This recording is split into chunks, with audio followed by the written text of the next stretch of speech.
the Straits of Tiran, which was perceived to be an act of war. Border incidents along the frontiers with Egypt escalated until they erupted into the Second Arab-Israeli War in October and November of 1956. After the Suez-Sinai War, Arab nationalism skyrocketed, as did demands for revenge led by Egypt's President Nasser. The formation of a united Arab military command massed troops along the borders made Israel attack Egypt, Jordan, and Syria simultaneously on June 5th. 6 days later, Israel emerged victorious.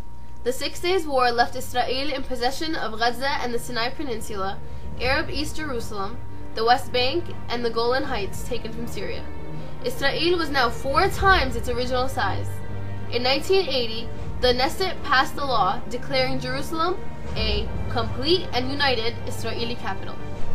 Shortly after, the Palestine Liberation Organization, PLO, established on April 3, 1964, carried out attacks on Israeli targets with the stated objective of redeeming Palestine.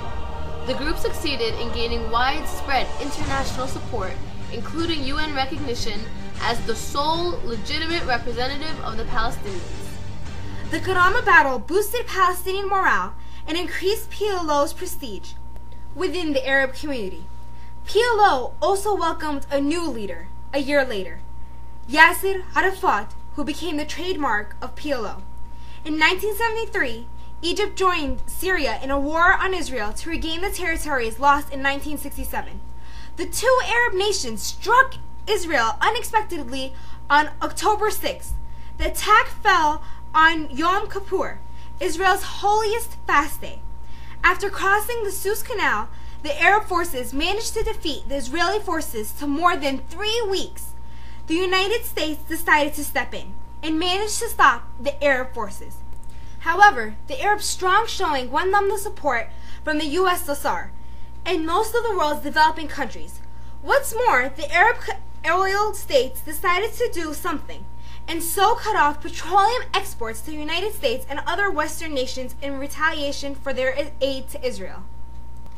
In an effort to encourage a peace settlement, U.S. President Richard M. Nixon gave his Secretary of State, Henry Kissinger, the task of negotiating agreements between Israel, Egypt, and Syria. Kissinger managed to work out military disengagements between Israel and Egypt in the Sinai and between Israel and Syria in the Golan Heights during 1974.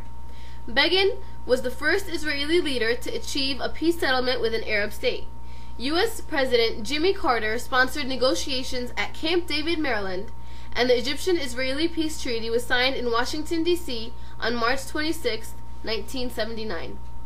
Although the treaty ended the prospects for war between Israel and Egypt, many issues remained between the two countries, including the problem of arranging for an Arab autonomy in the occupied West Bank and Gaza. Ariel Sharon and Raphael Eaton then invited Lebanese Phalangist militia units to enter the Sabra and Shatila refugee camps to clean out the PLO fighters.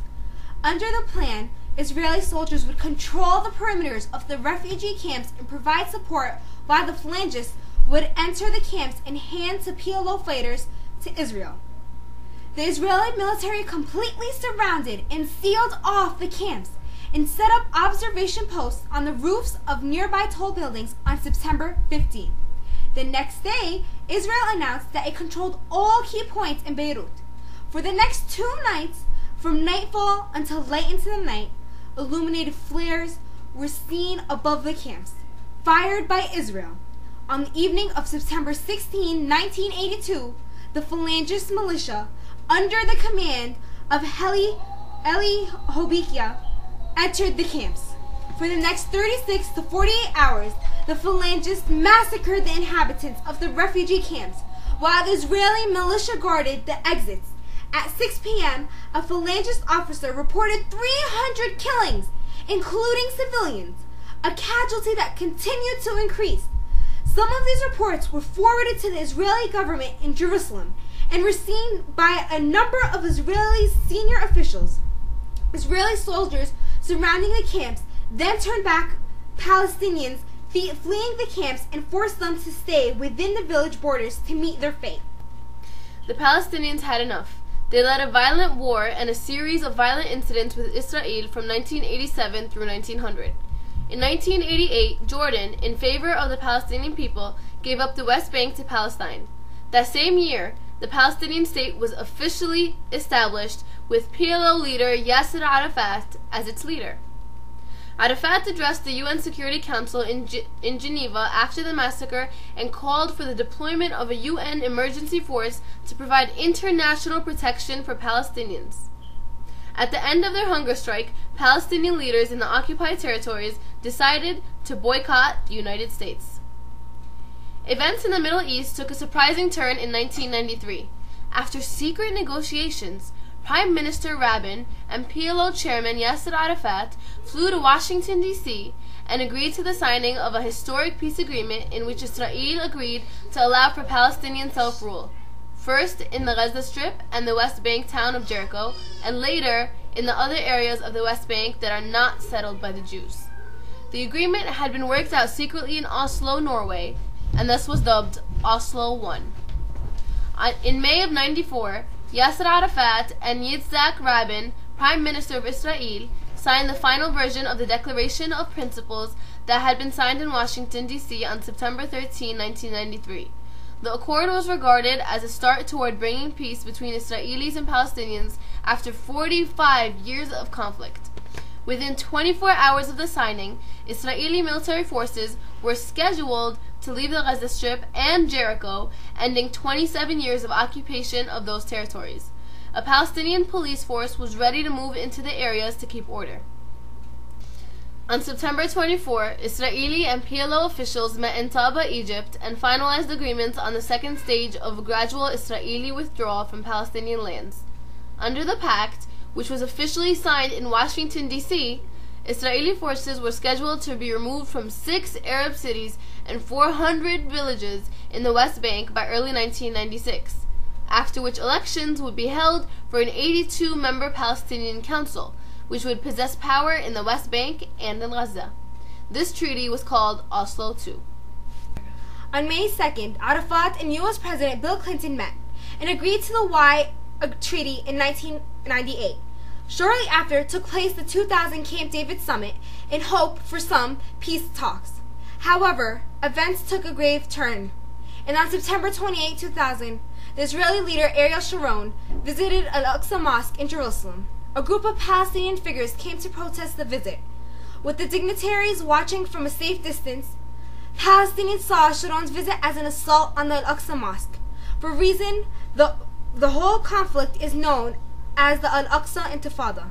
On September 29, 2000, the day after Sharon's visit, following Friday prayers, large uprising broke out around Old Jerusalem, during which several Palestinian demonstrators were shot dead. On the same day, the September 29, 2000, the demonstrations broke out in the West Bank. In the days that followed, demonstrations erupted all over the West Bank and Gaza. 4 years later, Palestine's beloved president, Yasser Arafat, passed away. In the year 2000, Israel began a ravage, destroying homes and buildings and cutting highways and separating villages from each other. They began constructing a wall, similar to the Berlin Wall, that isolated different areas of Palestine, thus controlling where the natives were allowed to go. Today, this wall has been reconstructed and now looms over 12 meters high, guarded by barbed wires and in some areas even trenches. It is about 1/4 the size of the Great Wall of China, a colossal structure that can be seen from space. The only difference is that this apartheid wall serves as a torture device, making Palestinians' homeland an open-air prison, and leaving them until today to fight for their freedom. وهاي هي قصتنا مع اليهود اللي حطوا محطتهم في أرضنا، وهالكيت بقولوا إحنا الغرباء، وصاروا كل ما واحد ضرب حجر ضربوه بالصاروخ وقالوا هذا هو إرهابي وبيهدد دولتنا ولازم نقتله. وآخر ما فيها وبعد كل هالتشريد والدمار والتهجير حطوا محطتهم مع غزة ورشوها بالسم والكيماويات ليقتلوا الأطفال جيل المستقبل، ويقولوا إحنا بندافع عن أهلنا وأطفالنا من الإرهابية. يا كشري لو بتشوفوا شو عملوا فينا ما بتصدقوا عيونكم. ومع هيك رح نضلنا صامدين وصابرين، والفرج قريب بإذن الله.